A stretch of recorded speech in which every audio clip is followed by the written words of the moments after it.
불순종과 저주라는 네 번째 제목을 가지고 함께 나누려고 합니다. 전쟁이 무엇으로 많이 났느냐? 세상 사람들은요, 전쟁을 국가 간의 복잡한 정치 함수 관계로 설명하려고 합니다. 그러나 성경은 그렇게 말하고 있지 않습니다. 오늘 본문 우리에게 그걸 잘 말해주고 있습니다.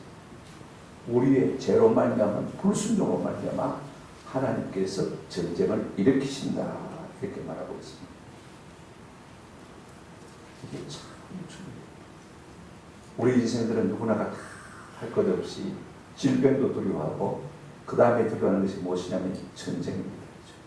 왜냐하면 죽을까 두렵기 때문에. 하나님께서는 우리가 말씀대로 살지 아니하느냐, 이런 것들을 가지고 우리를 징치하실 것이다, 우리에게 말해주고 있습니다. 하나님은 우리 인생이 덧다시고 배부르면요, 하나님을 거스를 줄 알고 미리 우리에게 말씀하신 것을 볼 수가 있습니다. 사람이 공부할 때, 어려울 때, 힘들 때는요, 그래도 하나님 앞에 바로 서려고 몸부림칩니다만 조금 살만하면 그렇습니다. 자꾸 하나님을 거스리고 객길로 가는 것이 우리 인생 아닙니까? 오늘 본문에 보면 내가 모든 것이 풍족하여도 형통할 때를 말하고 있는 것을 볼 수가 있습니다. 그럴 때 우리가 기쁜 마음으로, 즐거운 마음으로 하나님을 섬기지 아니하면 우리 하나님께서 우리에게 전쟁을 예비하시겠다라고 말씀하고 있습니다. 물론 우리 삶에요, 이 질병이 꼭 죄로 인한 것이 아니듯이 모든 전쟁이 꼭 죄의 결과는 아닐 수가 있습니다만, 그럼에도 불구하고 대체적으로 보편적으로 전쟁이 일어나는 원인이 뭐냐? 오늘 보면 전체가 그걸 가지고 있습니다. 우리의 불순종으로 말미암는 것이다. 하나님이 말씀 가지고 우리에게 겁주시나? 그렇게 우리가 생각할 수 있습니다만 그렇지 않습니다. 다시는 우리가 이 처참한 전쟁의 비극 속에 빠지지 않도록 우리를 권고하시기 위한 것입니다. 하나님의 자애로운 근거입니다. 잠언 12장 15절에 미련한 자는 자기 행위를 바른 줄로 여기나 지혜로운 자는 권고를 듣는다, 그렇게 말씀하고 있습니다. 누가 참 지혜자입니까? 하나님의 권고를 받아들일 줄 아는 사람, 성령의 감동을 내게 주실 때 내 마음속에 그 권고를 받아들일 수 있는 사람이 참 복된 인생인 것입니다. 오늘 보면 우리에게 세 가지를 말해주고 있습니다. 불순종으로 인한 결과가 뭐냐? 첫째, 전쟁입니다. 그게 전쟁으로 우리의 삶에 나타난다는 것입니다. 두 번째, 불순종으로 인한 전쟁의 양상이 어떠할 것입니다. 그 다음에 불순종으로 말미암은 전쟁의 비극이, 그 비참한 결과가 어떠할 것이냐, 그 참혹한 결과를 하나씩 이렇게 설명해 주고 있는 것을 볼 수가 있습니다. 우리가 첫 번째로 이스라엘의 불순종으로 인한 저주가 전쟁으로 나타나는 사실을 우리가 한번 살펴보았으면 좋겠습니다. 여러분 47절, 48절 한번 보실까요? 내가 모든 것이 풍족하여도 기쁨과 즐거운 마음으로 내 하나님 여호와를 섬기지 아니함으로 말미암아. 그 다음에 그런 이유 때문에 내가 줄이고 목마르고 헐벗고 모든 것이 부족한 중에 여호와께서 보내사 너를 치게 하실 적군을 섬기게 될 것이니 그가 철무회를 내 목에 메고 마침내 너를 멸할 것이라. 하나님이 우리 인생을 심판하시는 보편적인 방법이 뭐냐면 칼과 전쟁과 기근입니다. 예레미야서를 보게 되어지면요, 13번이나 하나님께서 칼과 전쟁과 기근을 통해서 너희를 멸하겠다. 몇 번요? 13번이나. 예레미야서를 그렇게 말하고 있는 것을 볼 수가 있습니다. 예레미야 21장 9절 말씀에 이 스롭에 사는 자는 칼과 기근과 전염병에 죽으려니와 너희를 에워싼 갈대아인에게 나가서 항복하는 자는 살 것이니 그의 목숨은 절기 금과지. 계속해서 불순종하는 이 유다 백성을 향해서 하나님께서 칼과 기근과 전염병에 너희가 죽을지라고 말씀하는 것을 볼 수가 있습니다. 그렇다면요, 그 대표적인 것이 하나님께서 전쟁을 통해서 우리를 심판하시는데 오늘 본문 보시기 바랍니다. 그 전쟁의 이유가 뭐냐? 자, 47절 한번 보시기 바랍니다. 모든 것이 풍족하여도 기쁨과 즐거운 마음으로 내 하나님 여호와를 섬기지 아니함으로 말미암아. 것입니다. 여러분, 우리 하나님이 사람을 지으시고 맨 먼저 맺으신 관계가 뭐냐면 복의 관계예요. 창세기 1장 28절에 보시면 하나님이 그들에게 복을 주시며 하나님이 그들에게 이르시되 생육하고 번성하고 그 다음에 땅에 주는다. 하나님이 인생을 주신 다음에 맨 먼저 사람과 맺으신 관계가 복의 관계인 것을 우리가 볼 수가 있습니다. 그러므로 우리 하나님은 우리 인생에게 복 주시기를 기뻐하시는 분이시고 우리 인생은 하나님 앞에 복을 받아야만 잘 살 수 있는 존재라고 말씀인 것입니다. 그런데 여러분, 타락한 우리 인생이요, 사단의 게임을 받아서 죄 가운데 빠지게 되었습니다. 죄성을 가지게 된 이상요, 우리 인생이 어떤 연약함이 있게 됐냐면 하나님이 복을 주면 주실수록 그 복을 가지고 하나님을 섬기는 데 사용하는 것이 아니라 자꾸 자기를 섬기는 데 사용하더라고 말입니다. 그리고 오히려 복이 과근이 되더라 그 말씀입니다. 신명기 8장 12절부터 14절까지 우리가 이미 살펴보았습니다만 하나님 이렇게 말씀하고 있습니다. 네가 먹어서 배부르고 아름다운 집을 짓고 거주하게 되며 또 내 소와 양이 번성하며 내 은금이 정식되며 내 소유가 다 풍부하게 될 때 네 마음이 교만하여 네 하나님 여호와를 말까 잊어버릴까. 하나님 우리에게 복을 주시기를 원하면서도 한편으로는 하나님 우리에게 염려하시는 것이 뭐냐? 네가 나를 교만해서 잊어버릴까 두려워한다. 염려한다. 그렇게 말씀하고 있는 것을 볼 수가 있습니다. 우리가 복을 받는 족족 하나님 앞에 영광을 올려준다면 하나님이 더 복을 주시게 되죠. 그런데 대부분의 사람이 이 복에 끼워서 말입니다. 내 힘과 내 능력으로 이 모든 것을 이뤘다. 그렇게 교만해서 하나님을 잊어버리니까 하나님이 염려하시는 모습을 볼 수가 있습니다. 우리 하나님이 좀 우리를 달아보시고 복을 주시기를 기뻐하시는 것을 우리가 기억할 필요가 있습니다. 그런데 이렇게 하나님 앞에 복을 받고도 말입니다. 우리의 마음이 교만이 돼서 하나님을 섬기지 않는다면 하나님께서 전쟁을 지금 말씀하고 계신 것을 볼 수가 있습니다. 만약에 우리가 하나님의 복을 받고 하나님의 말씀대로 살지 않으면 우리는 우리의 머리에 전쟁을 이고 사는 꼴이 되는 것입니다. 여러분 사사기 한번 보십시오. 이스라엘 백성이 가나안 땅에 들어갔습니다.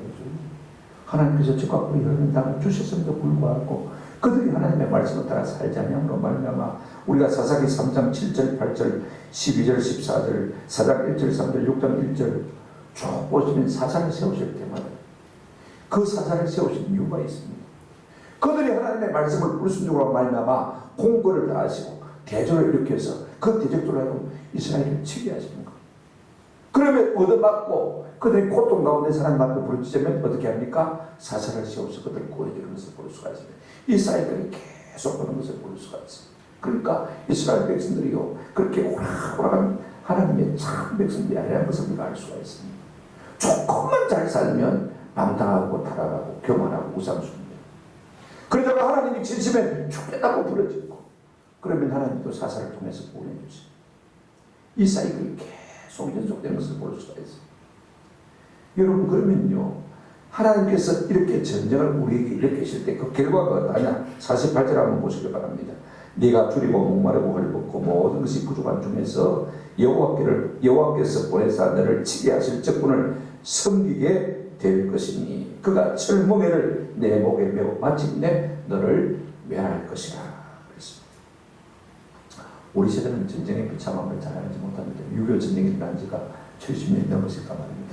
나이 70살이 훨씬 넘으신 분들이야 전쟁의 비극과 비참함을 알 겁니다만 요즘 젊은 세대는 밥 굶은 경험도 없지 않습니까? 그러니까 가난을 모릅니다. 전쟁의 비극과 비참함이 얼마나 큰지를 모릅니다. 우리는 번영과 번성을 경험하며 살아왔습니다. 한 50년 세월 동안. 이제는요 배가 불러가지고 우리의 마음이 교만해져서 온 정부가 하나님을 대적합니다. 민주당 이상민 의원이 차별금지법, 동성애 차별금지법을 오늘 공식적으로 정식 발의를 했습니다. 젊은 이준석 대표라는 분도 뭐 했습니까? 어느 정도 동의한다. 그런 주로 발언하는 것을 볼 수가 있습니다. 우리가 한 가지 알아야 될 것이 있습니다. 우리가 하나님 앞에 복을 받거든요. 말씀대로 하나님을 제대로 따르지 않냐고 순종하지 않냐면 신명기 8장 17절 말씀처럼 내 능력과 내 손의 힘으로 내가 이 재물을 얻었다. 우리의 마음이 이로 말미암아 교만해지면 우리 하나님 뭐라고 말했습니까? 공고한 가운데서 반드시 대적을 일으켜서 너를 멸할 것이고 철봉에를 세워서 네 목에 걸게 하겠다. 설마 좋으신 하나님께서 우리가 말씀에 좀 불순종한다고 그런 일이 생기겠는가? 긴가민가 할 수 있잖아요. 성경은 이렇게 분명히 말하고 있습니다. 예레미야 28장 14절입니다. 결국 유다 백성들이 하나님의 말씀을 끝까지 불순종하다가 어떻게 됩니까? 만군의 여호와 이스라엘의 하나님께서 이같이 말씀하십니다. 내가 새 멍에로 철멍에로 이 모든 나라의 목에 베어 바벨론 왕 느부갓네살을 섬기게 하였으니 그들이 그를 섬기라. 내가 들 짐승도 그에게 주리라. 하나님께서 결국 유다 백성에게 이 놀라운 승부를 하시는 것을 볼 수가 있습니다. 그 말씀대로 행하시더라. 그 말씀인 것입니다. 이걸 우리가 아세요. 긴가민가. 하나님은요, 그 말씀대로 분명히 행하시는 하나님이신 것을 우리의 마음속에 깊이 새기는 은혜가 있기를 주의 이름으로 축원합니다. 두 번째로, 그렇다면 이스라엘의 불순종으로 말미암아서 일으키시는 하나님의 전쟁의 양상이 어떠한지 우리가 한번 살펴보십시오. 누가 어디서 어떻게 치료할 겁니까? 49절부터 52절까지 아주 상세하게 구체적으로 우리에게 말해주는 것을 볼 수가 있습니다. 첫째, 여러분 대적이 어디서 옵니까? 49절 한번 보시기 바랍니다. 곧 여호와께서 멀리 땅끝에서 한 민족을 독수리가 날아오는 것 같이 너를 치려 오게 하시리니 이는 네가 그 어디를 알지 못하는 민족이요 멀리 땅끝에서 오는 민족이라고 말하고 있습니다. 여러분 만약 우리 적이 가까이 있다면요, 그죠? 호시탐탐 어디를 노리고 있다면 우리가 항상 경계를 합니다. 그렇지 않습니까? 한번 생각해 보십시오. 저것들이 전쟁 노력을 하고 있네, 전쟁 준비를 하고 있네. 우리가 스파이를 보내서 그들의 정황을 다 살피지 않습니까? 그리고 우리가 껴 준비합니다. 근데 만약에 여러분 땅끝 저 멀리서 저기 있다면요, 우리가 방심하고 있습니다. 그들이 우리를 칠 것인가? 그러나 하나님께서는 우리가 예상치 못한 적을 일으켜서 우리를 치게 하실 것이다 라고 말씀하고 있습니다. 어떻게 칩니까? 오늘 보면 이렇게 말하고 있습니다. 독수리가 날아올 것 같이 너를 치려 오게 하시니 뭐가요? 독수리가 날아오는 거죠. 여러분 독수리는요 시력이 5.0됩니다. 우리 사람들은 보통 아버지 조합이 2.0 정도 됩니다만 5.0 정도 되면 어느 정도냐면 30m 상공에서 저 땅에 있는 씨앗까지 다 볼 수가 있습니다. 일단 먹이를 발견하면요 손잘같이 여러분 뭐 그러면서 많이 보셨죠, 그죠? 여러분 그 속도가 시속이요 280에서 350입니다. 우리나라 A급 투수가 야구공을 던지면요 150km 달하는 겁니다. 140, 130 정도 시속, 그죠? 그런데 독수리가 먹이를 낚아채기 위해서 어느 정도 속도로 달려오냐면 시속 280에서 350이니까 2배 정도 빠른 속도로, 야구공보다 2배 정도 빠른 속도로 날아오는 것을 볼 수가 있습니다. 제가 뭘 말씀드리려고 하냐면요, 손살같이 대적이 많다고요? 침묵한다는 것입니다. 무슨 말이냐면 방비할 전혀 틈이 없을 정도로 순식간에 공격하는 것입니다. 무방비 상태에서 속수무책으로 당할 수밖에 없게 할 것이다 라고 말하고 있습니다. 요즘은요 적군이 쳐들어올 필요도 없습니다. 미사일 버튼 몇 개만 눌러버리면요 언제 미사일이 우리 땅에 터질지 알지 못하는 것을 우리가 잘 알고 있지 않습니까? 그만큼 우리는요 이 말씀보다 더 심각한 위기 속에서 전쟁을 우리가 머리 이고 사는 사람들 아닙니까? 그런데 우리가 계속해서 하나님의 말씀에 불순종한다면 이와 같이 독수리같이 대적을 우리가 하는데 이렇게 할 것이다. 세 번째, 여러분 보십시오. 이는 그 이유를 이렇게 말하고 있습니다. 네가 그 언어를 알지 못하는 민족이요 라고 말하고 있습니다. 여러분 우리가 말이 통하면 가서 스파이지도 할 수가 있습니다. 그렇죠? 정황을 살필 수가 있습니다. 말이 통하면 협상도 할 수가 있습니다. 통하지 않는 거예요. 말이 안 통하는 거예요.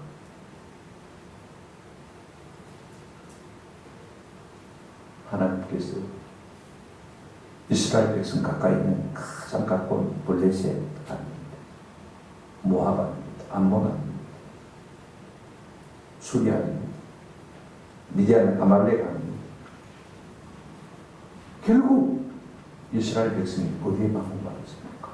저 멀리 아수르 제국에 방문받았고 남유다는 저 멀리 바벨론에 있어 망하고 망했습니다. 잘 알고 있습니다. 하나님 말씀대로 1.1도 들지 않고 그대로 되는 것을 볼 수가 있습니다. 그렇다면 그 대적들은 어떤 성향의 사람들입니까? 여러분 50절 한번 보시기 바랍니다. 그 용모가 흉악한 민족이라 노인을 보살피지 아니하며 유아를 불쌍히 여기지 아니하며. 여러분 적군들이 저 멀리서 오는데 언어를 알지 못하는 민족이 쳐들어오는데요. 그들의 용모가 어떻게 생겼냐면 한번 따라합시다. 흉악한 사람들이라. 흉악한. 성경에 아자라는 흉악하다는 말이 24번 쓰였는데 거친, 단단한, 잔인한, 사나운, 뻔뻔스러운 그런 뜻을 갖고 있는 것을 볼 수가 있습니다. 에스겔 7장 28절에 이런 말씀이 있습니다. 내가 극히 악한 이방인들을 데려와서 그들이 그 집들을 점령하게 하고 강한 자의 교만을 거치게 하리니 그들의 성소가 더럽힘을 당하리라. 하나님이 극히 악한 이방인들을 데려왔어요. 적들을 데려왔어요. 그냥 이방적이라도요 보통의 적이 아니고 극히 악한 적을 데리고 와서 너희를 많게 하겠다라고 말씀하신 것을 볼 수가 있습니다. 그 적들은 외명한 흉악한 것이 아닙니다. 마음도 굉장히 악합니다. 보세요. 50절 하반절을 보게 되어지면 노인을 보살피지 아니하며 유아를 불쌍히 여기지 아니하며 노인을 존중하지도 않고 노인을 존중하는 마음도 없고 아이들을 불쌍히 여기는 마음도 없습니다. 남녀노소 가리지 않고 잔인하게 그들의 악을 이 땅 가운데 갈 것을 말씀하고 있는 것을 볼 수가 있습니다. 하나님께서 그 정도로 무자비한 대적을 보내서 너희를 치게하겠다, 징치하겠다. 과연 하나님이 그렇게 하셨습니까? 예레미야 21장 7절에 보면요 여호와의 말씀이라 그 위에 내가 유다의 왕 시드기야와 그의 신하들과 백성과 및 이 성읍에서 전염병과 칼과 기근에서 남은 자를 바벨론의 느부갓네살 왕의 손과 그들의 원수의 손과 그들의 생명을 찾는 자들의 손에 넘기니 그가 칼날로 그들을 치게 한번 합시다. 척은히 여기지 아니하며 긍휼히 여기지 아니하며 불쌍히 여기지 아니하리라. 하나님은요 정확하십니다. 말씀하신 대로 입에서 내신 말씀 그대로 이루십니다. 하나님이 불러오실 대적들은요 그 마음에 척은히 여기는 마음이 없습니다. 긍휼히 여기는 마음이 없습니다. 불쌍히 여기는 마음이 없는 것입니다. 그러니 여러분 그들이 당할 바가 얼마나 엄청나겠을까 한번 생각해 보십시오. 그런가 하면 그들은요 이스라엘 백성을 에워싸서 멸망시킬 사람이라고 말씀하고 있습니다. 51절 52절 보십시오. 내 가축의 새끼와 내 토지의 소산을 먹어 마침내 너를 멸망시키며 또 곡식이나 포도주나 기름이나 소의 새끼나 양의 새끼를 너를 위하여 남기지 아니하고 마침내 너를 멸절시키리라. 52절 그들이 전국에서 내 모든 성읍을 에워싸고 네가 의뢰하는 높고 견고한 성벽을 다 걸며 내 하나님 여호와께서 내게 준 땅의 모든 성읍에서 너를 에워싸리니 둘러싸가지고 포위해가지고요 말라 죽인다고 말입니다. 하나님께서 대적을 불러일으키실 때는 이와 같은 방법을 통해서 이스라엘 백성을 고사시킬 것이다 라고 말씀하고 있습니다. 그들의 유일한 목표는 대충 점령하고 대충 조공받고 가는 게 아닙니다. 완전히 망게 만드는 것입니다. 에워싼다는 말이 본문에 4번 나오는 것을 볼 수가 있습니다. 모든 것을 집어삼켜 남는 것이 하나도 없이 만들겠다. 쫄딱 망하게 하겠다 그 말씀인 것입니다. 여러분 물이 모든 것을 휩쓸어 가버려도요 한 일주일 지나면 물 빠지고 나면 복구가 가능합니다. 그렇죠? 불이 모든 것을 휩쓸고 지나가도 한 열흘 보름 지나면 복구할 수가 있습니다. 전쟁이 일어나면요 3, 4년 만에 회복이 안 됩니다. 수십 년이 나도 회복이 안 되는 경우가 참 많이 있습니다. 예레미야 4장 17절에 그들이 밭을 지키는 자와 같이 예루살렘을 에워싸니 이는 그가 나를 거역했기 때문입니다. 예루살렘을 완전히 에워쌌습니다. 남는 것이 하나도 없게 만드시겠다. 하나님의 말씀을 거역하고 거스리고 대적하면 하나님께서 그 불순종의 대가로 전쟁을 통해서 참으로 그 마음속에 긍휼이 없는 흉악한 외모를 가진 사람들을 통해서 완전히 깡그리 망하게 하겠다. 그렇게 말씀하고 있는 것을 볼 수가 있습니다. 그렇다면 하나님이 과연 그 말씀대로 하셨는가 안 하셨는가? 여러분 북이스라엘이 망하는 것도 남유다가 망하는 것도 그렇게 대적들에게 에워서 의해서 포위를 당해서 망한 것을 볼 수가 있습니다.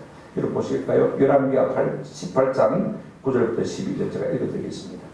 히스기야 왕 제4년 곧 이스라엘의 왕 엘라의 아들 호시아 제7년에 아수르의 왕 살만에셀이 사마리로 올라가서 뭐했더라? 애워쌌더라. 호시아 왕 7년의 말입니다. 저 아수르 왕 살만에셀이 북사마리아, 북이스라엘의 수도 사마리아를 완전히 에워싸버렸습니다. 10절 3년 후에 그 성읍이 함락되니 곧 히스기야 왕의 제6년이요 이스라엘 왕 호시아의 제9년에 사마리아가 함락되네 그랬습니다. 하나님께서 말씀하신 대로 북이스라엘이 망한 것을 볼 수가 있습니다. 저 멀리 아수르 대군이 쳐들어와서 그 성을 에워싸고는요 그냥 완전히 포위해서 고사작전을 통해서 그들을 죽여버린 것을 볼 수가 있습니다. 남유다는 어떻게 망했습니까? 북이스라엘 망한 때가 주전 722년인데 589년입니다. 주전 586년에 자 열왕기하 25장 1절 3절 한번 보시기 바랍니다. 시드기야 제9년 열째 달에 11일에 바벨론의 왕 누가요? 느부갓네살이 그의 모든 군대를 거느리고 예루살렘을 치러 올라와서 그 성에 대하여 진을 치고 주위에 40,000명 토성을 쌓으며 그 성이 시드기야 왕 제11년까지 뭐 되었더라? 포위되었더라. 포위됐단 말이 에워쌌다는 말씀이죠. 3년을 딱 포위하고 있으니까요. 예루살렘 성중에 먹을 것이 없습니다. 자연히 무너지는 것이죠. 우리 하나님은요, 한번 말씀하시고 반드시 그 말씀하신 바대로 이루시는 하나님의 것을 볼 수가 있습니다. 무엇 때문에 하나님 그렇게 하시다고 말씀하고 있습니까? 역대하 36장 11절부터 보시면 시드기야가 왕이 오를 때 나이가 21세라 예루살렘에서 11년 동안 다스리며 그의 하나님 여호와 보시기에 뭘 행하고요? 악을 행하고 선지자 예레미야가 여호와의 말씀으로 일러도 그 앞에서 마자냐고요? 겸손하지 않는. 그 다음 보실까요? 또 느부갓네살 왕이 그의 하나님을 가리켜 명치하게 하였으나 그가 왕을 배반하고 목을 복귀하며 마음을 완화하게 하여 이스라엘 하나님 여호와께로 마자냐고요? 돌아오자. 우리가 고난을 받으면 하나님께서 돌아오라라고 지금까지 하나님께서 돌아가야 됩니다. 그럼에도 불구하고 목을 복귀하고 하나님께로 돌아가지 아닙니다. 제사장도 마찬가지. 다 읽을 수가 없습니다. 15절에 보시면 그 조상들의 하나님 여호와께서 그의 백성과 그 거하시는 곳을 아끼사 부지런히 그의 사신들을 그 백성에게 보내어 이르셨으나 그의 백성이 하나님의 사신들을 비웃고 그의 말씀을 마여요 멸시하여 그의 선자를 욕하여 여호와의 진도를 그의 백성에게 미치게 하여 회복할 수 없게 하였습니다.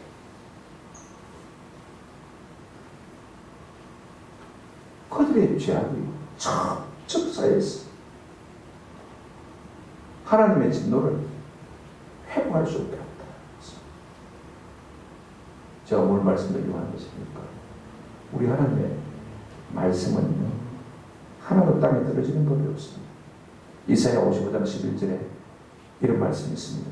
내 입에서 나가는 말도 이와 같이 그때의 내게로 되돌아오지 아니하고 나의 기뻐하는 뜻을 이루며 내가 보낸 일의 말이라 형통하게 하겠습니다. 우리가 하나님의 말씀을 가볍게 여기지 않을 수 있는 그런 은혜가 있으면 참 좋겠다. 우리 어떤 선교단체들은요, 우리 한국이 곧 망한다고 그렇게 말하고 있습니다. 그 중에 예언의 은사를 받은 사람들이 곧 전쟁이 일어납니다.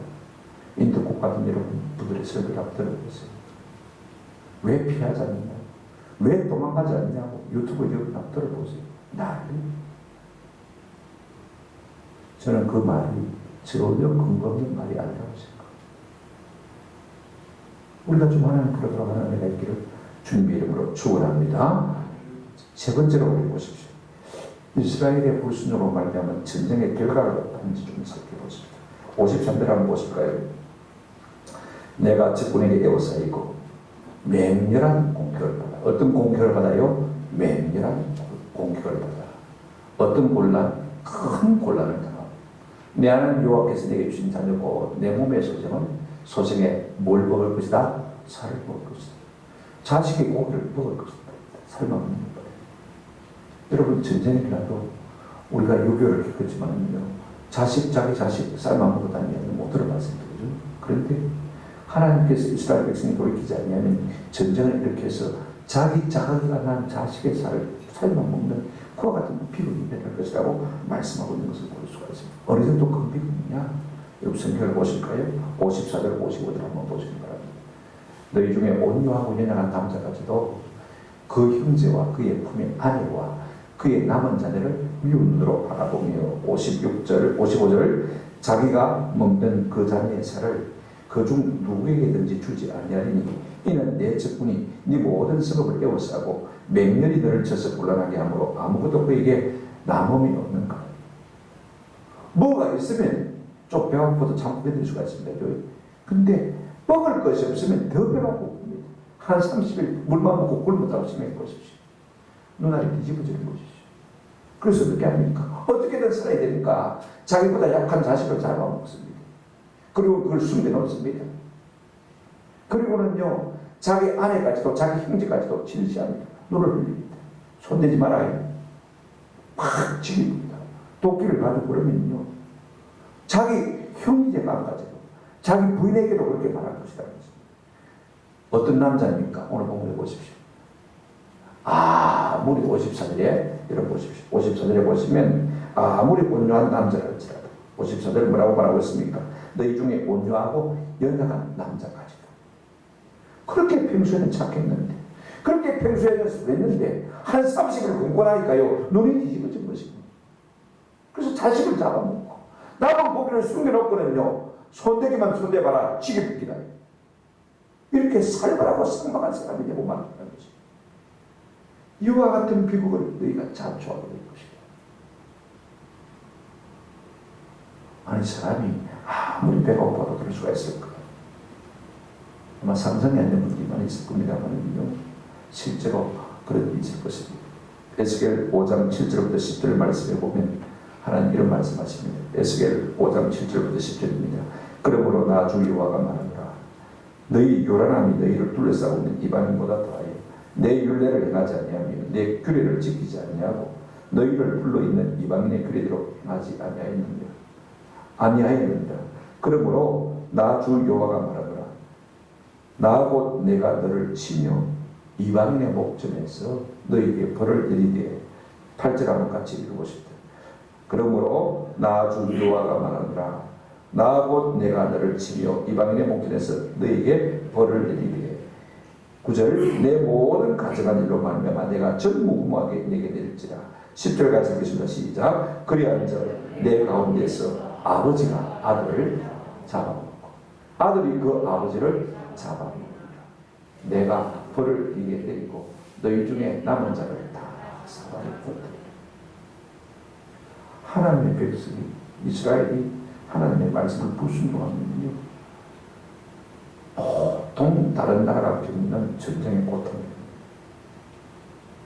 상상할 수 없는 전쟁의 고통을 경험할 것입니다. 자기 자식을 잡아먹는 이와 같은 비극이 일어날 것을 우리 하나님이 말씀하고 있는 것을 볼 수가 있습니다. 아이고 뭐 그럴까? 그러나 실제로 그와 같은 일이 일어나는 것을 볼 수가 있습니다. 또 보십시오. 어떤 일이 일어나고 있습니까? 아무리 온유한 여자라도 자기 자식을 먹을 것이라고 말하고 있습니다. 남자만 그런 것이 아닙니다. 아무리 온유한 여자까지라도 자기가 난 자기 자식을 먹을 것이라고 했습니다. 56절 보실까요? 57절까지.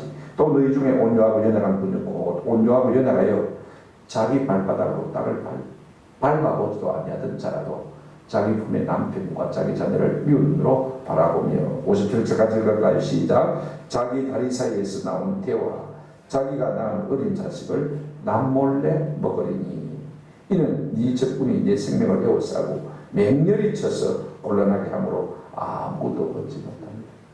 전쟁이 너무 맹렬하니까 말입니다. 한 번도 너무 곱게 자라가지고 발바닥으로 땅을 밟아본 적이 없는 여자를 알지라도 말입니다. 자기 자식을 몰래 잡아먹는 것이라고 했습니다. 실제로 북이스라엘에 실제로 이런 일이 있었습니다. 아합의 아들 요람 왕 때입니다. 엘리사가 활동하듯이 되죠. 아람 군대가 북이스라엘의 수도 사마리아를 빼앗았습니다. 구하고 있으니까 음식이 다 떨어져 있었습니다. 먹을 것이 없습니다. 그냥 오사장 직전 열왕기 6장 26절부터 29절에 한번 보십시오. 제가 읽어드리겠습니다. 이스라엘 왕이 성리로 지나갈 때 한 여인이 외치되 나의 주 왕이여 도우소서. 여호와 왕이 성리를 지나가는데 한 여인이 왕을 보고 왕이여 도우소서 외칩니다. 왕이 이르되 여호와께서 너를 돕지 아니하시면 내가 무엇으로 너를 도우랴. 타작마당으로 말미암아 하겠느냐 포도주 틀로 말미암아 하겠느냐. 난 너를 어떻게 할 수 있냐. 하나님 안 도와주시면. 그러면서 28절에 이런 말씀하십니다. 또 여인이 무슨 일이냐. 그래 한번 드러나보자. 무슨 말이고. 그랬더니 여인이 대답하더라. 뭐라고 했습니까? 이 여인이 내게 이르기를 네 아들을 내놓아라. 우리가 오늘 먹고 내일은 내 아들을 먹자 하며 29절 같이 읽어보실까요? 시작. 우리가 드디어 내 아들을 삶아 먹었더니 이튿날에 내가 그 여인에게 이르되 네 아들을 내놓아라. 우리가 먹으리라. 하나 그가 그 아들을 뭐했나이다? 수행이다. 오늘 네 아들 잡아먹고 내일 내 아들 잡아먹자. 그래서 오늘 내 아들 잡아먹었는데 그 다음 날에 그 여자가 자기 아들을 숨겨버리고는 안 내놓는다고 말입니다. 이런 억울한 일이 어딨냐? 왕이요 판단해달라는 거죠. 여러분 한번 생각해 보십시오. 누가 말입니까? 아는 사람 말입니다. 오늘 내 자식을 먹었다니까. 내일 네 자식 먹는다고 했는데 안 내놓는다 그 말인 것입니다. 그러니 왕이 판단해달라는 것입니다. 실제로 이와 같은 일이 이스라엘 백성 가운데 일어나는 사실을 우리가 꼭 기각을 풀어야 되죠. 제가 계속해서 말씀드리고 싶은 것은요, 무엇입니까? 하나님의 말씀은 1.1도 땅에 들어있지 않습니다. 아이고 먹을까요? 겁주려고 하는 거지. 단순한 경고. 말씀을 냈습니다. 아니 사랑이신 하나님께서 우리가 말씀대로 살지 못한다고 그렇게 전쟁을 일으켜서 쫄딱 망해야 직성이 풀리는 하나님이신가? 치사하신 하나님 아니신가? 우리가 속으로 볼멘 소리를 할 수가 있습니다만 한 가지 알아줄 것 있습니다. 그만큼 하나님 우리를 사랑하신다는 것입니다. 사랑의 이면은요, 질투입니다. 내가 저를 사랑하는데 저가 나를 사랑하지 않으면요, 내한테 단계를 들고 있어요. 저 사람은 내한테 왜 저러지? 우리는 그렇게 보통 생각하고 넘어갑니다만요. 저 사람이 나를 사랑하는데 나는 그 사랑을 알아주지 못하고 그다음 무심코 대하면요, 그 사람이 툭 나를 치게 되어 있어요. 걸고 넘어지게 되어 있어요. 왜? 사랑의 반대가 뭐예요? 아니 사랑의 반대가 아니죠. 사랑의 한 면이 뭡니까? 질투입니다. 이거를 하나님 우리를 이처럼 사랑하심에도 불구하고 우리가 하나님을 사랑하지 않는다면 하나님은 반드시 질투하시지. 출애굽기 20장 5절에 그것들에게 절하지 말며 그것들을 섬기지 말라. 우상을 말하죠. 나 네 하나님 여호와는 질투하는 누구라고요? 하나님입니다. 왜 질투합니까? 우리가 하나님 우리를 이처럼 사랑하시는데도 불구하고 우리가 하나님에 대해서 무심할 때 하나님은 우리를 향해서 질투 불같이 일어나시는 분이신 것입니다. 출애굽기 34장 14절에도 너는 다른 신들에게 절하지 말라. 여호와는 질투라 이름하는 뭐의 하나님이라? 질투의 하나님입니다. 우리를 사랑하지 않는다면 질투할 이유도 아무것도 없습니다. 우리를 그렇게 사랑하심에도 불구하고 우리가 하나님을 향해서 눈길도 주지 않는다면요, 하나님의 사랑은 질투로 바뀌는 거죠. 신명기도 그런 말씀이 계속 나옵니다. 4장 24절에 내 하나님 여호와는 소멸하는 불이시여 질투하는 하나님이시니 6장 15절에도 너희 중에 계신 너희 하나님 여호와는 질투하는 하나님이시니 내가 세상과 조금 더 사랑하고 내가 세상과 세상에 속한 것 더 많이 사랑하고 그러면 하나님은요 반드시 우리를 향해서 질투하게 되어 있습니다.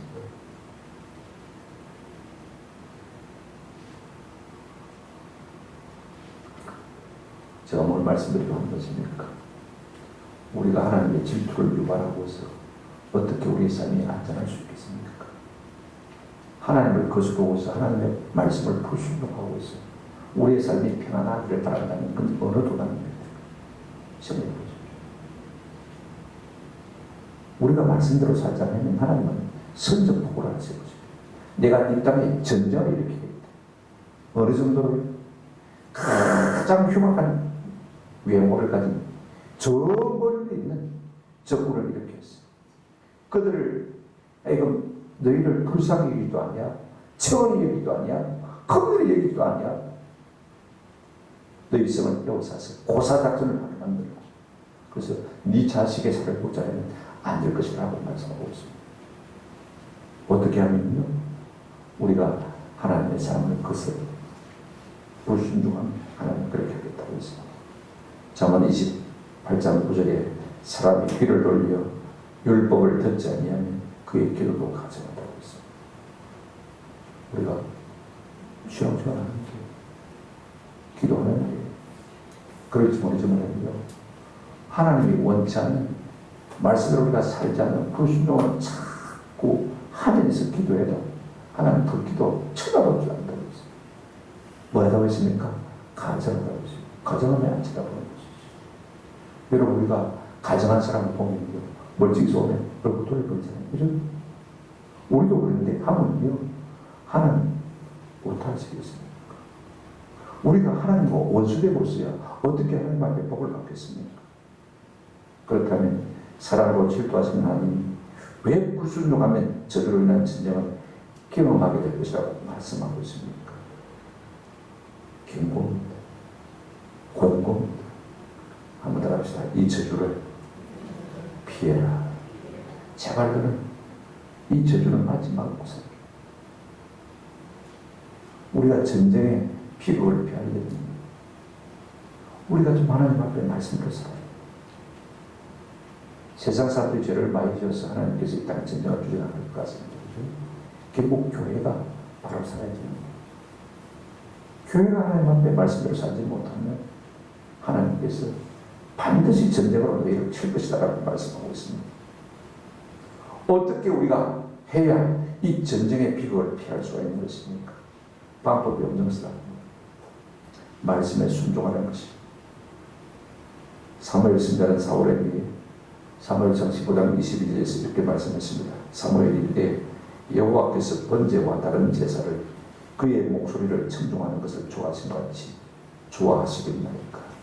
한번 더 합시다. 순종이 제사보다 낫고 듣는 것이 수량의 기록보다 나으니. 우리가 잘 아는 말씀이지 않습니까? 참 좋은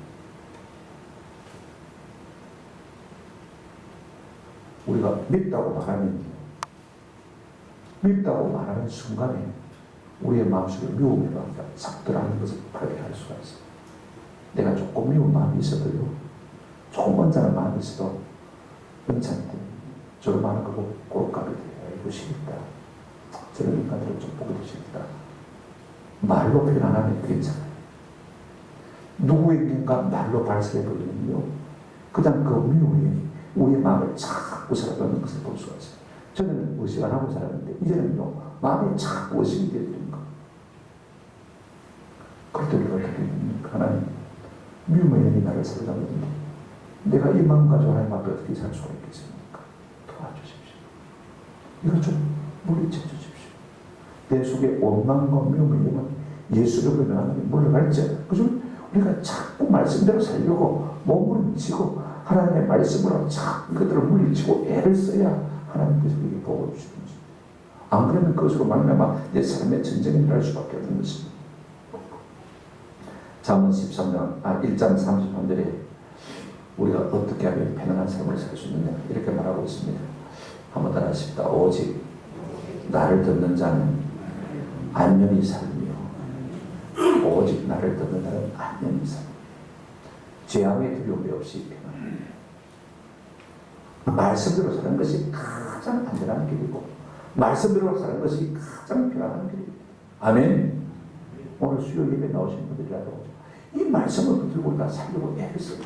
그래야 내 삶에 전쟁이나 비극은요, 사전에서 찾아볼 수 있는 거죠. 그렇지 않으면 항상 전쟁에 따라 다를 것입니다. 요한복음 8장 42절에 하나님의 속한 자는 하나님의 말씀을 듣는다고 그랬습니다. 오늘 우리가 진정으로 하나님의 백성이라면 하나님의 성령께서 말씀을 통해서 또 환경을 통해서 우리에게 들려주는 음성을 듣고 우리가 이 음성을 들을 뿐 아니라 잘 순종하는 은혜가 있기를 주님의 이름으로 축원합니다. 그래야만 우리가 이 땅에 뭘 면할 수가 있습니까? 전쟁을 면할 수가 있는 것입니다. 그렇지 않으면 하나님 우리에게 전쟁을 예고하고 있다는 사실을 우리가 기억할 필요가 있습니다. 우리 모두에게 이 같은 은혜가 있기를 주님의 이름으로 축원합니다.